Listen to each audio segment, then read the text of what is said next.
کوئی قرآن شریف سیکھنا چاہے، میں قاری صاحب سے درخواست کرتا ہوں کہ آپ حضرات انہیں وقت دیں، ماشاءاللہ بڑے اچھے قاری ہیں آپ کے امام صاحب، تو اچھا موقع ہے بھائی اللہ کا قرآن سیکھنے کا۔ آپ تھوڑا سا آپ وقت دیں گے نا، انشاءاللہ 6 مہینے جانے دو، بچہ بھی 9 مہینے میں آتا ہے، 4-5 مہینے میں آ جاتا ہے۔ تھوڑا سا صبر کرنا، 8-9 مہینے، تھوڑا ان کو وقت دینا اور سیکھنا، اور یہ بتائیں اس طرح اکیلے اکیلے اس کو پڑھنا، قرآن شریف کے حروف کو مشق کرنا، یہ بہترین وظیفہ ہے، یہ بہترین تسبیح ہے۔ اور یاد رکھنا انشاءاللہ انجام بہتر ہوگا۔ جیسی زندگی ہوتی ہے ویسی موت ہوتی ہے۔ فی الحال تو وقت نہیں، سنیچر کو انشاءاللہ مسجد ہدایت میں سگرام پورہ میں انشاءاللہ عشاء کے بعد بات ہے، وہاں پر عظمت قرآن پر بات کرنی ہے، اور جیسی زندگی ہوتی ہے ویسی موت ہوتی ہے، اس پر سے کچھ 5-6 عجیب و غریب باتیں ہیں وہاں سنانی ہے۔ آپ سے گزارش ہے کہ وقت ملے تو آپ وہاں بھی تشریف لے آئیں، اور ضرور جن کے بچے مکتب میں پڑھتے ہیں وہ ماں باپ تو ضرور پہنچنے کی کوشش کریں۔ کچھ باتیں پیرنٹس کے متعلق بھی ہوگی کہ ماں باپ اپنے بچوں کی تربیت میں کیا کردار ادا کریں۔ مجھے بتاؤ، ایک جگہ بچہ قرآن سیکھتا ہو اور دعائیں سیکھتا ہو، حدیث شریف سیکھتا ہو، کلمے سیکھتا ہو، دوسری طرف گھر میں آ کے ٹی وی دیکھتا ہو، کہاں اس کی تربیت ہوگی اور باتیں اس کو کہاں یاد رہے گی؟ اللہ تعالی ہمیں صحیح سمجھ عطا فرمائے۔ ایک قرآن شریف کی تلاوت، نمبر 2 استغفار، استغفر اللہ یا رب، استغفر اللہ ربی من کل ذنب واتوب الیہ، استغفر اللہ الذی لا الہ الا هو الحی القیوم واتوب الیہ۔ جو استغفار ہمیں یاد ہو، ندامت کے ساتھ، معافی کے انداز میں اللہ سے معافی مانگتے ہوئے استغفر اللہ۔ اردو عربی، عربی اردو، تھوڑا سا اردو زیادہ ہو جائے، تھوڑا سا عربی زیادہ ہو جائے، مطلب کچھ نہیں ہے، مطلب یہ ہے کہ دل کی حاضری کے ساتھ استغفار کیا جائے، اور جب تک ندامت والی کیفیت نہ پیدا ہو جائے وہاں تک اردو اور عربی میں استغفار کرنے کی عادت بنا لی جائے، انشاءاللہ روح کو غذا ملے گی۔ نمبر 3 درود شریف کے پڑھنے سے روح کو غذا ملتی ہے۔ ابھی راجستھان کے سفر سے چلے میں سے آنا ہوا، ایک شخص میرے پاس آئے اور مجھے کہنے لگے، مولانا صاحب ہم غریب لوگ ہیں، میری والدہ درود شریف بہت پڑھتی تھی، بہت زیادہ پڑھتی، ان کی ایک تمنا تھی کہ اللہ تعالیٰ ان کو مدینہ منورہ لے جائے، بہت تمنا تھی۔ اللہ کی شان، اللہ تعالیٰ انہیں مدینہ منورہ لے گئے، پیارے نبی علیہ السلام کے روزے پر ان کی حاضری ہوئی، مزار مقدس پر ان کو جانے کا اللہ نے موقع عطا فرمایا، اور مجھے بارہا کہتے تھے، بیٹا یہ درود شریف کی برکت ہے کہ اللہ تعالیٰ مجھے مدینہ منورہ لے گئے۔ میں نے کہا انتقال کیسا ہوا؟ کہنے لگے جب میری ماں کے دنیا سے جانے کا وقت آیا، لگاتار برابر وہ درود شریف پڑھتی جا رہی تھی، اور درود شریف پڑھتے پڑھتے اس کی روح قبض ہو گئی، اور بڑی آسانی کے ساتھ وہ اللہ کو پیاری ہو گئی۔ کیا خوش نصیبی والی موت ہے۔ اللہ کے نبی اللہ کو بہت پسند، اور ہمارے نبی پر درود پڑھنے والے یہ بھی اللہ کو بہت پسند۔ جیسی زندگی ہوتی ہے ویسی موت ہوتی ہے۔ اللہ کرے ہمارے بھی معمولات میں کچھ اضافہ ہو۔ ایک شخص کا مجھے فون آیا 2 دن پہلے، 4 مہینے کی جماعت میں سے، مجھے کہا مولانا صاحب میں پیارے نبی حضرت محمد الرسول اللہ صلی اللہ علیہ وسلم کی خواب میں زیارت کرنا چاہتا ہوں، آپ مجھے کوئی وظیفہ بتائیں، آپ جو بتائیں گے نا انشاءاللہ میں اس پر عمل کروں گا۔ میں نے ان سے سوال پوچھا کہ جناب آپ درود شریف کتنا پڑھتے ہیں؟ انہوں نے کہا مولانا صاحب میں 300 مرتبہ 300 مرتبہ میں درود شریف پڑھتا ہوں۔ میں نے کہا سب سے پہلے آپ ایک کام کیجئے، 1 0 آگے اور لگا دیجئے۔ 300 پڑھتے ہو نا، 1 0 آگے اور لگا دیجئے، 3000 کر دیجئے۔ آپ کو زیارت کرنی ہے، آپ کو اونچا مقام چاہیے، آپ 3000 مرتبہ درود شریف پڑھیے، اور پیارے نبی علیہ السلام کی سنتوں کا اتباع کیجئے۔ دنیا تو بہت دور کی بات ہے، انشاءاللہ دنیا میں بھی کئی دفعہ زیارت کرو گے، اور آخرت میں پیارے نبی کے قدموں میں جگہ بھی پاؤ گے۔ ان اول الناس بی یوم القیامہ اکثرهم علی صلاۃ، بے شک کل قیامت کے دن میرے سب سے زیادہ قریب وہ ہوگا جو مجھ پر کثرت سے درود پاک پڑھتا ہوگا۔ کوئی معمولی چیز ہے درود شریف؟ بڑی اہم چیز ہے۔ ہمارے شیخ رحمت اللہ علیہ رمضان کی 23ویں رات کو آپ کو دفن کیا گیا۔ کئی مشائخ نے کہا وہ رات شب قدر تھی۔ وجہ کیا تھی؟ 12,000 مرتبہ روزانہ درود شریف پڑھتے تھے۔ ایسے لوگ تھے، اللہ کو منع کر کے چلے گئے۔ اور اگر ہم طے نہیں کریں گے نا، کبھی 2000 ہو جائیں گے، کبھی 200 ہوں گے، کبھی 20 ہوں گے، کبھی 20 بھی نہیں ہوں گے۔ جو چیز طے نہ ہو اس چیز میں شیطان اپنا کام ضرور کرے گا۔ جو نقشبندیہ سلسلے سے جڑے ہوئے ہیں ان کو بہت اچھی طریقے پر پتہ ہے کہ نقشبندیہ سلسلے میں ترقی مراقبے سے ہوتی ہے اور اتباع سنت سے ہوتی ہے۔ یہ دو مین بنیاد ہے جس سے بہت کم وقت میں عجیب و غریب ترقی ہوتی ہے اور انسان کو اللہ کا استحضار نصیب ہوتا ہے۔ اب ان کو پوچھو تو وہ کہتے ہیں ہمارا مراقبے کا وقت طے نہیں ہے، وقت ملتا ہے تو 2 منٹ 3 منٹ 5 منٹ کر لیتے ہیں۔ میرے عزیز، کھانے کا وقت ہے، اگر مراقبے کا وقت طے نہ ہوگا کیسے ترقی ہوگی؟ ہمارے ایک دوست سے کم وقت میں بہت ترقی کی، وجہ یہ کہ طے کر لیا، عصر سے مغرب کا وقت اپنے اللہ کو دے دیا۔ مجھے کہنے لگے مولانا میں نے 50 منٹ مراقبہ شروع کیا، میں مراقبہ کرتا ہوں، آنکھ بند کر کے اپنے مولا کی، اپنے خالق کی، اپنے مالک کی، اپنے پالنہار کی یاد میں بیٹھ جاتا ہوں۔ 30-40 منٹ ہوتی ہے، میرے آنکھ سے دھڑ دھڑ آنسو شروع ہو جاتے ہیں اور میں اپنے آپ سے کہتا ہوں کہ تو آج کس کے سامنے بیٹھا ہے، کس کی محبت میں بیٹھا ہے، کس کے عشق میں بیٹھا ہے؟ بہت ڈاکٹروں کے پاس ویٹنگ میں بیٹھے، ووٹ دینے کے لیے بہت لائن میں کھڑے رہے۔ جب نوٹ بندی ہوئی تھی تو بینکوں کی لائن میں بہت کھڑے رہے، ایئرپورٹ پہ فلائٹ کے انتظار میں بڑے ویٹنگ میں کھڑے رہے، اسٹیشن پر بڑی دیر تک کھڑے رہے، تو ٹرین کا وقت، ٹرین کے انتظار میں کھڑے رہے، ٹرین مل گئی، فلائٹ کے انتظار میں کھڑے رہے، فلائٹ مل گئی، ڈاکٹر صاحب کے انتظار میں کھڑے رہے، ڈاکٹر مل گیا، ووٹنگ کے انتظار میں کھڑے رہے، ووٹ دے دیا۔ اللہ کی محبت میں بیٹھو گے اللہ بھی مل جائے گا۔ یہ جس چیز کا انسان منتظر ہوتا ہے وہ چیز اس کو مل جاتی ہے۔ اللہ تعالی ہمارے بیٹھنے کو، جمع ہونے کو بے انتہا قبول فرمائے، میرے اور آپ کے آنے کو اللہ تعالی اپنی بارگاہ میں قبول فرمائے، اور اللہ کرے کہ ہم لوگ اس بات کو طے کریں کہ انشاءاللہ ہر نماز کے بعد ہم 40 مرتبہ ندامت سے 20 مرتبہ اردو عربی میں استغفر اللہ پڑھیں گے۔ اور نمبر 2، روزانہ ہم 1-2 پارے وقت کی پابندی کے ساتھ، میں دوبارہ کہتا ہوں آدھا پارہ کم ہو تو مسئلہ نہیں، وقت کی پابندی کے ساتھ ہم قرآن شریف کی تلاوت کریں گے، استغفار کریں گے۔ ہر نیک عمل یہ روح کی خوراک ہے، اور ہر گناہ یہ انسان کو اللہ کی نظر سے گرانے والی چیز ہے۔ ہمت کر کے گناہ سے بچ جاؤ، ہمت کر کے نیکی کر جاؤ۔ اللہ ہمارے بیٹھنے کو، جمع ہونے کو قبول فرمائے۔ تھوڑی دیر کے لیے اندر باہر کی لائٹوں کو بند کر دیں۔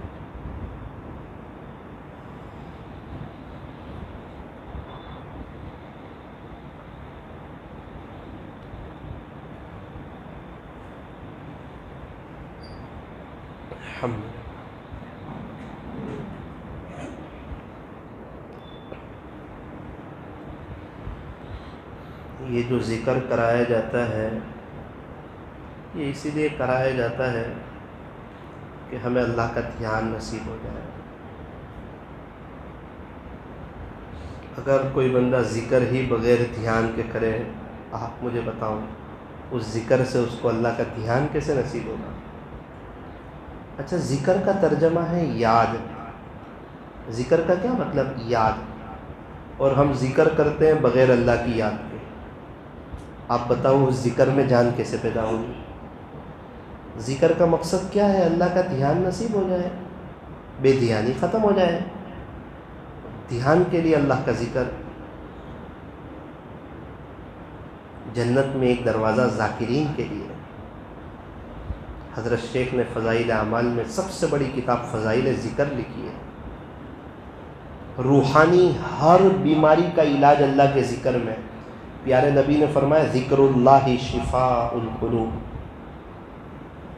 کامیابی ذکر میں ہے۔ اللہ فرماتے ہیں وَاذْكُرُوا اللَّهَ كَثِيرًا لَعَلَّكُمْ تُفْلِحُونَ، اور تم اللہ کا ذکر کثرت سے کرو تاکہ تم کامیاب ہو جاؤ۔ وَلَذِكْرُ اللَّهِ أَكْبَرُ، اور اللہ کا ذکر تو بہت بڑی چیز ہے۔ والذین آمنوا اشد حبا للہ، اور ایمان والوں کو تو اللہ تعالیٰ سے شدید محبت ہوتی ہے۔ اس لیے پلیز مہربانی کر کے تھوڑا سا اس وقت اپنے دل کو اللہ کی طرف متوجہ رکھا جائے، غفلت کے ساتھ، لاپرواہی کے ساتھ ذکر نہ کیا جائے۔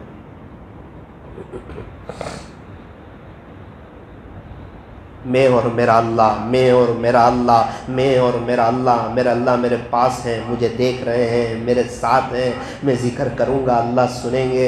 اور میری بڑی سعادت کی بات ہے کہ رات کی تنہائی ہے، سناٹا چھایا ہوا ہے، اور مجھے اللہ اپنی یاد کی توفیق عطا فرمائیں گے۔ اللہ کے چاہے بغیر کوئی اللہ کا نام اپنی زبان سے لے نہیں سکتا، اس لیے فرمایا رات کی تنہائی میں دل بنانے والے سے دل کی باتیں کر کے دیکھو۔ رات کی تنہائی میں دل بنانے والے سے دل کی باتیں شیئر کر کے دیکھو، سکون کیا ہے پتہ چل جائے گا۔ لا الہ الا اللہ، لا الہ الا اللہ، لا الہ الا اللہ، لا الہ الا اللہ، لا الہ الا اللہ، لا الہ الا اللہ۔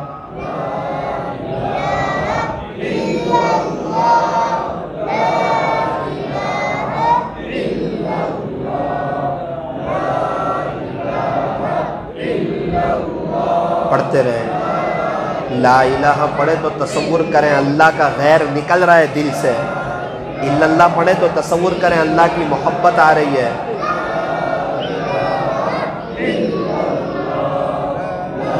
ذکر کی ہر مجلس میں اس طرح شریک ہوا کریں، یوں سمجھے ہو سکتا ہے یہ آخری ذکر کی مجلس ہو، موت کب آ جائے گی کچھ پتہ نہیں۔ لا الہ الا اللہ، لا الہ الا اللہ، لا الہ الا اللہ۔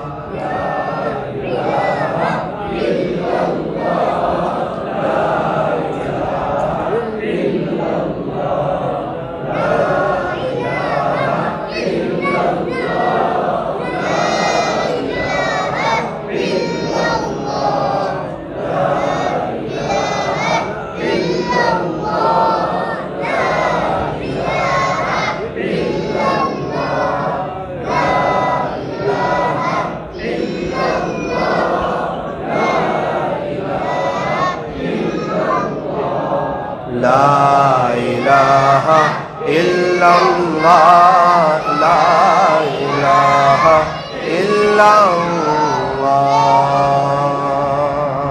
محمد رسول اللہ صلی اللہ علیہ وسلم۔